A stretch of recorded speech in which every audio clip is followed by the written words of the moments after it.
পয়সাওয়ালা জামাই বউ যখন বাইরে যাইতাছিল এলাকার এক গরিব লোক আইসা তারা জামাই বউরে নমস্কার জানাইয়া কইলো, সাহেব আমার বিপদ থেকে রক্ষা করেন, আমার ছোট মাইয়াটা হাসপাতালে ভর্তি হয়েছে, ডাক্তার কইছে আজকে রাতের ভিতরে অপারেশন করার লাগবো।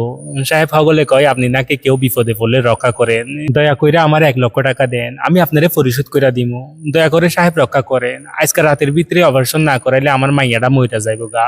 তখন লোকটা হের মোবাইলটা বাইর করে কইলো আপনার নাম্বারটা দিয়া যান, আমি আপনার লগে যোগাযোগ করুম। হেরপর গরিব লোকটা খুশি হইয়া নাম্বার দেওয়ানোর পর হন্দার ভিতরে আপনারে ফোন করুম কইয়া লোকটা হের বউরে লইয়া হি হান থেকে চইলা যায়। হেরপর লোকটা একটা জায়গায় গিয়া বৈশা চিন্তা করতাম লাগলো হেরে টাকা দিব কিনা। হেরপর লোকটা সম্পর্কে জানানোর লাগা হের এক প্রতিবেশীরে ফোন করণের পর প্রতিবেশী কইলো ওই লোকটা 1 নম্বরে সিটিং বাস, মানে প্রতিবেশীরা যা করে আর কি। তখন রাইতে বউ আইসা লোকটারে জিগাইলো হে লোকটারে টাকা দিছো নাকি যে সকালে তোমার কাছ থেকে দাঁড় চাইছিল। তখন জামাই কইলো হ্যাঁ এক প্রতিবেশীরে ফোন করছিলাম, হ্যাঁ কইছে হে লোকটা নাকি সিটিং বাস। তখন বউ কইলো প্রতিবেশীরা কি কোনো প্রতিবেশীরে ভালো কয়, সব টাইমে তো প্রতিবেশীরা হের প্রতিবেশীরে বার দেওয়ানের দান দেয় তাহে। তখন বউয়ের কথা হই না পরদিন সকালে পয়সাওয়ালা লোকটা গেল হে গরিব লোকটার বাসায়। তখন লোকটা কইলো আর টাকা লাগবে না সাহেব, যার লাগা টাকা চাইছিলাম অপারেশন করতাম না পারনে হে গতকাল রাত 2টায় মরে গেছে গা।